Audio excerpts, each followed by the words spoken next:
Hello मित्रांनो, रोहन गाजरे hair. आज मी तुम्हाला इंजिनिअरिंग मॅथमॅटिक्स 3 इंजिनिअरिंगच्या ऑनलाईन एक्झामसाठी एक ट्रिक सांगणार आहे.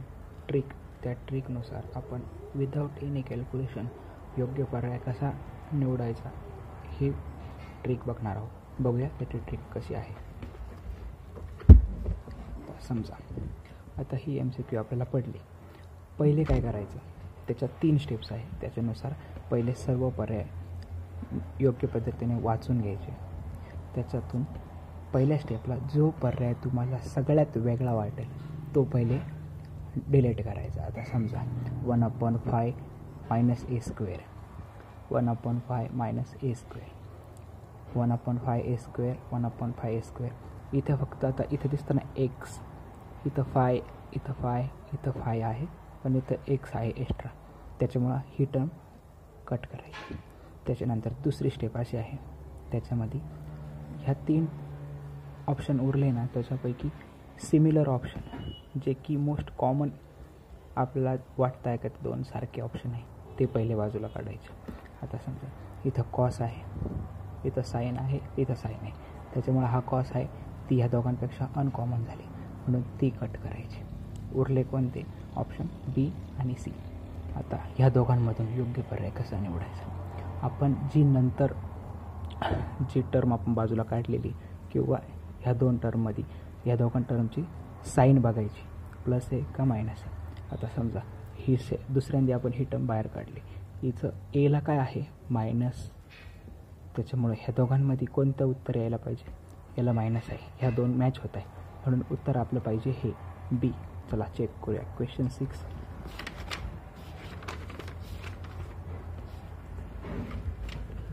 क्वेश्चन 6चा आन्सर B. हे बघा B. आपण विदाऊट कॅल्क्युलेशन करून हा विदाऊट कॅल्क्युलेशन करून हा पर्याय आपण निवडला तो बरोबर आला. समजा दुसऱ्या केसमध्ये इथं पण तसंच आहे. पहिले काय करायचं, मोस्ट डिसकॉमन टर्म बाहेर काढायची. त्याच्यामध्ये याला फाय आहे, याला फाय आहे, याला पण फाय आहे, याला x एक्स्ट्रा दिलेला आहे म्हणून ही टर्म कट करायची. आता 2 कॉमन टर्म काढायचे. आता 2 कॉमन टर्म कोणते, 1 इथं कॉस आहे, याला कॉस आहे, ही साईन आहे, मग ही या दोघांपेक्षा वेगळी झाली त्याच्यामुळे ही पण कट करायची. आता उरले 2 पर्याय A आणि D. आता याच्यामध्ये आपण नंतर जी टर्म बाहेर काढली होती ना, तिचं साईन बघायचं, प्लस आहे का मायनस आहे, किंवा साईन बघायचं का त्याला साईन आहे का कॉस आहे. आता याला मायनस आहे, चिन्ह मायनस याला, तर हे चिन्ह ह्या 2 टर्मपैकी कोणाला मॅच होतं आहे, एला मॅच होते, म्हणजे आपला पर्याय काय असेल A. चला बघूया 8व्याचं A. 8व्याचं उत्तर A बरोबर आलं. आपण विदाऊट कॅल्क्युलेशन करून उत्तर आलं. आता अजून एक याच्यातला सोडून बघूया. याच्यामध्ये बघा, आता इथं पण एक्सला एक्स्ट्रा दिलेला आहे, बाकीच्या 3 टर्मपेक्षा हा पहिले ही मोस्ट डिसकंटिन्यू आपल्याला डायरेक्ट दिसतं का ही वेगळी, मग ती कट करायची. उरल्या पण त्या टर्म ही एक आणि ही एक, A C D उरले. आता ह्या तिघांमध्ये 2 कोणत्या सिमिलर आहे, कोणत्या कॉमन आहे. आता याला बघा साईन H, साईन H हे 2 सारखे दिसत आहे म्हणून ही टर्म कट होऊन जाईल. आता ह्या दोघांमधून आपलं उत्तर काढायचं आहे. आता जी आपण नंतर कट केली ना, किंवा पहिले कट केली, आता नंतर कट केलेली आहे ना, तिच्यात साईन बघायची. एला काय आहे प्लस, आणि इथं एला काय आहे, इथं एला फाय डॅश आहे. आता इथं ही टर्म याच्याला डायरेक्ट मॅच होते बघ, फाय a², म्हणजे आपलं उत्तर असलं काय पाहिजे C. आता 10व्याचं C. 10व्याचं उत्तर C झालं. मी आता हे झालं लिनिअर डिफरन्शियल इक्वेशनमध्ये ही मेथड वापरून पाहिली, आपल्याला उत्तर आलेलं. आता आपण दुसऱ्या चॅप्टरचं करून बघूया. तसंच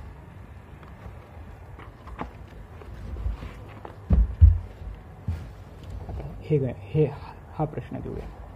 याच्यामध्ये बघा, आता पहिली प्रोसेस काय, जे सगळ्यात अनकॉमन आहे ते पहिले कट करून टाकायचं.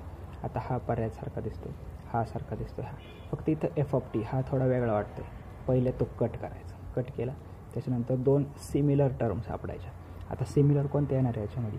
याच्यात e⁻ आहे, इथं पण e⁻−8 आहे. मग ह्या 2 टर्म सारख्या राहिल्या. मग ह्या 2 टर्म निवडायच्या आणि ही परत एक कट करून टाकायची.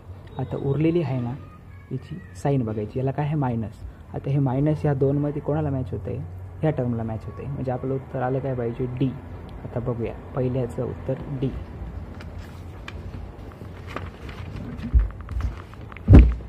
पहिल्याचं उत्तर डी आलं आहे बरोबर आपलं, विदाऊट कॅल्क्युलेशन.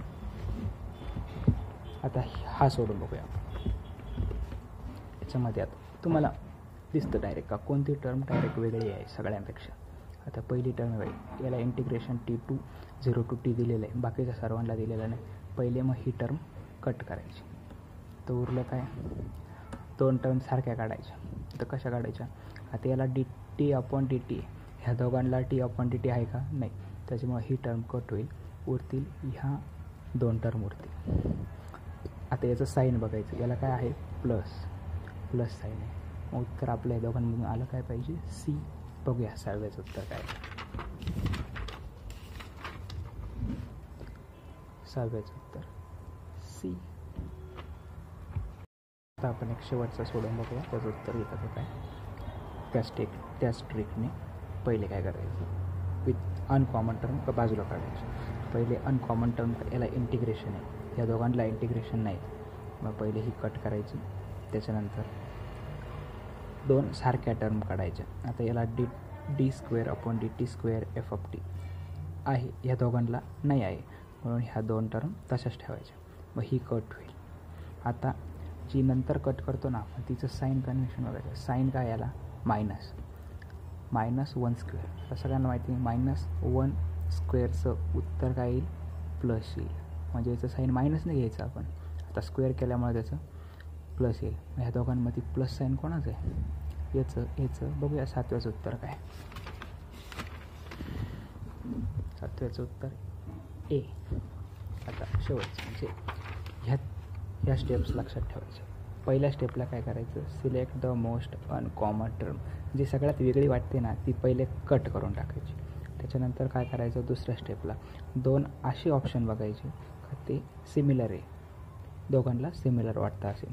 ते 2 काढले का आपण बाजूला, ॲटोमॅटिक एक तिसरा पर्याय आपला कट होऊन जातो. तिसऱ्या पर्यायाचं काय बघायचं? त्याला साईन आहे, कॉस आहे, टॅन आहे, काही आहे का बघायचं आणि त्याची साईन बघायची. आणि ती दोघांची हे साईन आहे ना, ते आपले 2 कॉमन काढलेलं असताना आपण त्याच्यात मॅच होत्या का बघायची. किंवा याच्यात जर तिसरी टर्म आपण कट केली, त्याच्यात e⁻² काही आहे 1 2 मायनस, हे जर जसं ज्या मोस्ट 2 कॉमन टर्म काढले असेल त्याच्यात एखाद्या जरीमध्ये सापडलं तर ते आपलं उत्तर असतं, त्याच्यामध्ये ते उत्तर असतं. आता ही काय प्रॉबॅबिलिटीसाठी ही ट्रिक यूज होऊ शकत नाही. जिथे साईन, कॉस, टॅन, लॅपलास अजून काही असेल नसेल तिथं चालून जाईल. पण मग 100% सगळीकडे चालेल असं नाही. 100पैकी 70-75% हे 100% बरोबरच येतं. मी त्याच्यासाठी 400 ते 500 प्रश्नांवर हे ट्राय करून बघितलं, प्रॉबॅबिलिटी करून बघितली. 70 ते 80% बरोबर येतं. फायदा झाला तर चांगलाच आहे. ही ट्रिक तुम्हाला जर फायदा करून दिला ह्या ट्रिकने काही, तर प्लीज लाईक करा, सबस्क्राईब करा, शेअर करा आणि बाय. जय महाराष्ट्र.